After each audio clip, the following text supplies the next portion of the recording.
আসসালামু আলাইকুম। তো আজকে একটা নতুন ভিডিও নিয়ে আসছি। আজকে একটা ফিজিক্সের প্রবলেম দেখবো। আমার একটা একটু ইন্টারেস্টিং, এটার সাথে কপি কলের কনসেপ্টে কিছুটা মিল আছে। তো চলো শুরু করি। কি বলছে দেখো, চিত্রটা দিয়ে দিয়েছে। এখানে এই পুরো সিস্টেমটাকে বলে এইদিকে টানতেছে। এটা কিন্তু একটা জিনিস মাথায় রাখতে হবে যে সিরিজে মানে কোনটা সিরিজ সিরিজে আমি এটা লিখে দিই সিরিজে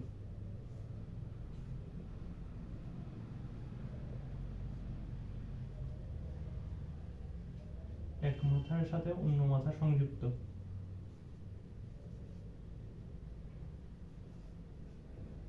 অন্য এক মাথার সাথে অন্য লেজ সংযুক্ত হবে। মানে একটাকে আমি মাথা হিসেবে কল্পনা করলে ওটার পরেরটা একটা লেজ হবে। দুইটার একসাথে মাথা হইলে তখন কিন্তু এটা আবার সমান্তরাল সমান্তরাল সমাবেশ হয়ে যাবে। অন্যটির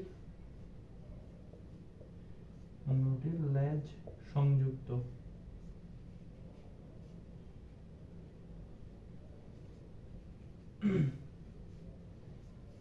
এই ক্ষেত্রে সিরিজে এফ একই থাকে, সকল বস্তুর ক্ষেত্রে এফ একই থাকে। মানে এই সিস্টেমটার ক্ষেত্রে এফ বলতে একই, এই বস্তুর উপরও এফ বল প্রযুক্ত হচ্ছে, এই বস্তুর উপরও আবার এই বস্তুর উপরও। এবং টানের ক্ষেত্রে ব্যাপারটা ভিন্ন হবে, কারণ টান রশি বা দড়ি চেঞ্জ করলে টানের পরিবর্তন হয়, যার কারণে এইখানে এই রশির ক্ষেত্রে টি1 হয়েছে, আবার এই রশির ক্ষেত্রে টি2 হয়েছে। আসলে এটা বুঝাতে পারছি। এবার এখন আমরা কপি কলের কনসেপ্টটা আমি অ্যাপ্লাই করবো। আমি এখানে ধরে নিয়েছি যে এটা এই মানে পুরো সিস্টেমটার ত্বরণটা হচ্ছে এই দিক বরাবর। আর এখানে আমি বলি ফ্রি বডি ডায়াগ্রাম আঁকলে সবচেয়ে ভালো হয়, মানে ওটা মানে সুবিধা হবে। যেমন আমি আঁকলাম এমন বস্তু, এটার উপর এফ বল কাজ করতেছে এই দিক বরাবর, এটা ত্বরণ হইতেছে এই দিক বরাবর, আবার টান টি1 টান কাজ করতেছে এই দিক বরাবর। আবার এম2 বস্তুর ক্ষেত্রে ব্যাপারটা কিরকম হবে, এটা আবার টি1 কাজ করতেছে দিক বরাবর, এটা ত্বরণ দিক বরাবর, আবার টি2 টান কাজ করতেছে দিক বরাবর। এম3 বস্তুর ক্ষেত্রে তখন এটার এম3 বস্তু এটা টান কাজ করতেছে এই দিক বরাবর, টি2 ত্বরণ এই দিক বরাবর। এখন আমি এইটার থেকে প্রথম সমীকরণটা লিখবো। তাহলে আমি কি লিখতে পারি,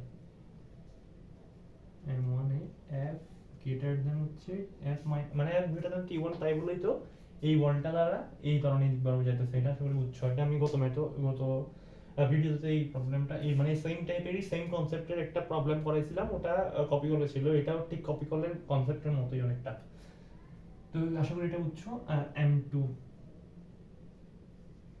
m2 এর ক্ষেত্রে এই ক্ষেত্রে দেখো এই দিক বরাবর যেতেছে, আমাদের টি2 বড়, টি1 ছোট, টি2 ছোট টি1 বড়। আচ্ছা m3 এর ক্ষেত্রে দুটো সমান। এটাও এই দিক বরাবর যেতেছে, ওটাও এই দিক বরাবর কাজ করতেছে। তাহলে এখন আমি সবগুলো যোগ করে দিব। সবগুলো যোগ করলে আমি ত্বরণটা পাই যাব। এখানে আমাকে ত্বরণ বের করতে বলছে।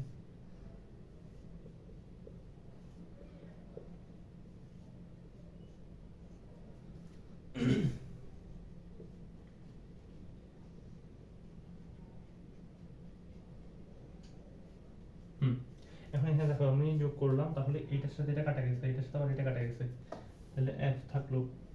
সুতরাং a is equal to থাকতেছে f divided by m1 plus m2 plus m3। এই সূত্রটা চাইলে মুখস্থ রাখতে পারো, এটা অ্যাডমিশন টেস্টে কাজে দিবে, কলেজ বা একাডেমিকেও কাজে দিতে পারে। সূত্রটা মুখস্থ অনুসারে মানে ম্যাথটা করে ফেলতে পারবা, নাহলে এই বড় প্রসেসটা করে আসতে হবে আর কি। এখন আমাকে কি বলতে হবে, টি1 আর টি2 বের করতে বলছে। টি2 অলরেডি আমি বের করে ফেলছি, আমাকে এখন মেইন টার্গেট হচ্ছে টি1 বের করা। তাহলে টি1 বের করব। আমি এখানে টি2 এর মানটা এখানে যদি বসাই দিই তাহলে টি1 বের হয়ে যাবে। তাহলে T one is equal to what, T two plus m2 plus a। তাহলে এটা কি হবে, m3 a into m2 plus m3। তো এটা আমার অ্যানসারটা বের হয়ে গেছে। আর T T T T two is equal to what, m3 into a। এই অ্যানসারটা আগেই বের হয়ে গেছে। তো আশা করি ম্যাথটা বুঝছো, ম্যাথটা ইন্টারেস্টিং আছে। এটা ধরো অনেক ক্ষেত্রে সমস্যা হয়, বাট এটা কনসেপচুয়াল, এটা আসার মতো।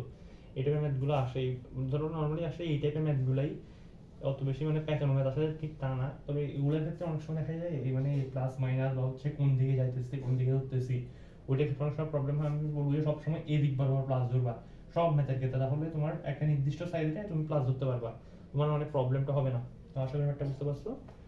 তো এই পর্যন্তই আজকের ভিডিওটা, পরবর্তী ভিডিওতে দেখা হবে। তো এটা ভালো লাগলে তোমার ফ্রেন্ডের সাথে শেয়ার করতে পারো আর লাইক কমেন্ট করতে পারো। তো আজকের মতো আজকে পর্যন্তই, আসসালামু আলাইকুম।